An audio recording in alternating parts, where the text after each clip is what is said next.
जख्मों की डोर से घटनाओं के शोर तक, किसी को अपनों की तलाश, अब होगा राज का पर्दाफाश, क्योंकि हम लेंगे खबरों की खबर। जबलपुर मुखर्जी अस्पताल में इलाज के नाम पर हो रहा खिलवाड़, आरोप लगाया है पीड़ित मरीज कन्हैया रामकृष्ण तिवारी। पत्रकार वार्ता को संबोधित करते हुए जय महाकाल संघ अंतर्राष्ट्रीय बजरंग दल के राष्ट्रीय अध्यक्ष कन्हैया रामकृष्ण तिवारी उर्फ सुनील कुमार तिवारी ने बताया कि यदि डॉक्टर अभिजीत मुखर्जी के द्वारा मरीज का इलाज और ऑपरेशन नहीं किया गया है तो मुखर्जी अस्पताल पीजी मल्टी स्पेशलिटी हॉस्पिटल में सुनील कुमार तिवारी का ऑपरेशन किसके द्वारा किया गया, सर्जन की फीस किसने ली और उनकी अनुपस्थिति में डीआर तो कैसे अकेले बिना सहयोगी के ऑपरेशन कर सकता है। क्या यह नियमानुसार सही है या कुछ गोलमाल है? यदि डॉक्टर अभिजीत मुखर्जी ने मरीज सुनील कुमार तिवारी उर्फ राम कन्हैया रामकृष्ण तिवारी को भर्ती के दौरान जाकर विजिट करते थे तो फिर वह क्या था, मात्र दिखावा?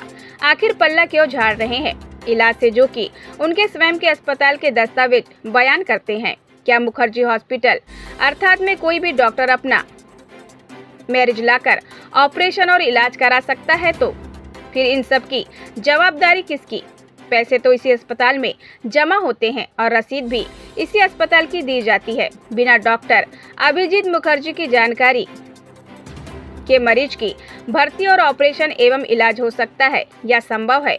यह विचारणीय प्रश्न है, जो कि गैर जिम्मेदार तरीका दर्शाता है कि मीठा मीठा गप कड़वा कड़वा थू थू आप पूरा ठिकरा विनोद जैन पर फोड़ा जा रहा है। सर्जरी आपने की, आप दूसरे पर। अब डॉक्टर एसोसिएशन किस डॉक्टर के साथ है और मरीज को ऑपरेशन के पश्चात जो सीडी दी जाती है क्या वह आपने दी, जो कि सच्चाई बयां करेगी? डॉक्टर अभिजीत मुखर्जी द्वारा ऑपरेशन किया गया है या एक सर्जन के रूप में दी आर्थो डॉक्टर विनोद जैन ने अकेले ऑपरेशन किया? तो कैसे? जब आज अस्पताल के दुष्प्रचार का मुद्दा आ रहा है तो डॉक्टर विनोद जैन पर सारा ठिकरा फोड़कर साफ साफ बचा जा रहा है। यह अस्पताल है या मजाक?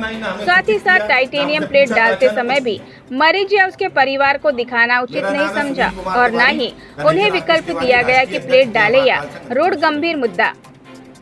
जब 15 जून 2023 को मैरिज सुनील कुमार तिवारी को ऑपरेशन के दौरान बोन ग्राफ्टिंग की गई तो दोबारा 4 महीने बाद ब्राउन ग्राफ्टिंग की सलाह दी गई तो आवश्यक है, ऐसा क्यों नहीं कहा गया?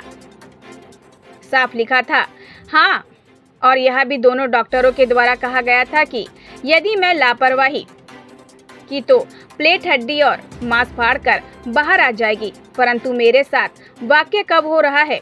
ऐसा कहने के लगभग 6 माह बाद अप्रैल 2024 में, लेकिन उसमें भी टाइटेनियम प्लेट पर फाड़कर बाहर नहीं आई, बल्कि दुर्भाग्यवश 10 महीने बाद घटिया क्वालिटी की टाइटेनियम प्लेट ही टूट गई। प्रश्न यह उठता है कि प्लेट मजबूत है या टूटी हुई हड्डी? और यदि मेरे अर्थात मरीज के शरीर में प्लेट टूटने से हड्डी में कोई धमक खरोच साइड इफेक्ट कुछ भी नहीं दिख रहा था और आभास भी नहीं हुआ, शरीर के अंदर कुछ गड़बड़ हो रहा है, इसका प्रिस्क्रिप्शन दर्शाता है।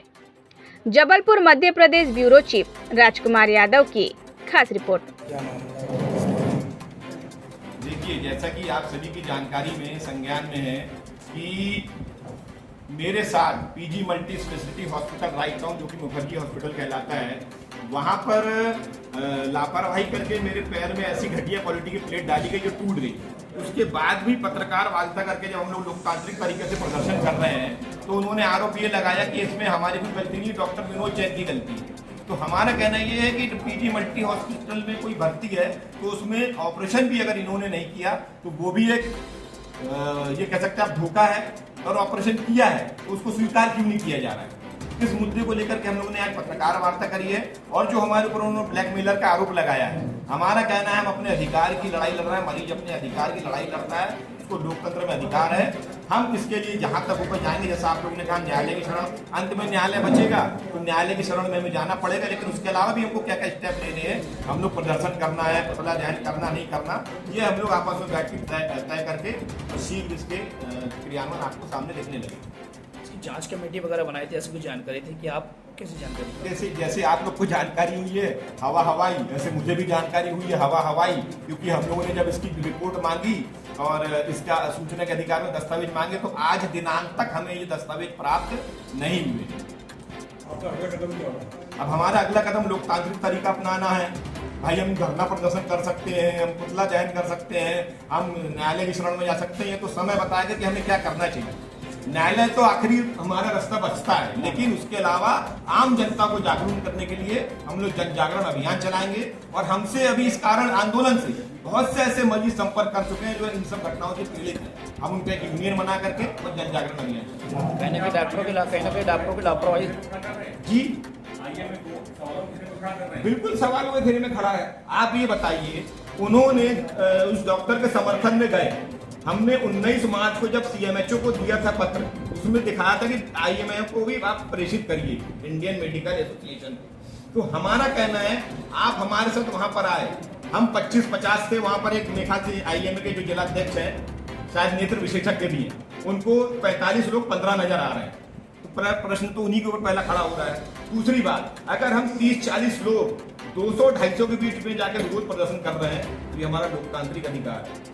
परंतु दुर्भाग्य यह है कि पढ़ा लिखा सभ्य समाज डॉक्टर में से बहुत से लोग गाली बक रहे थे,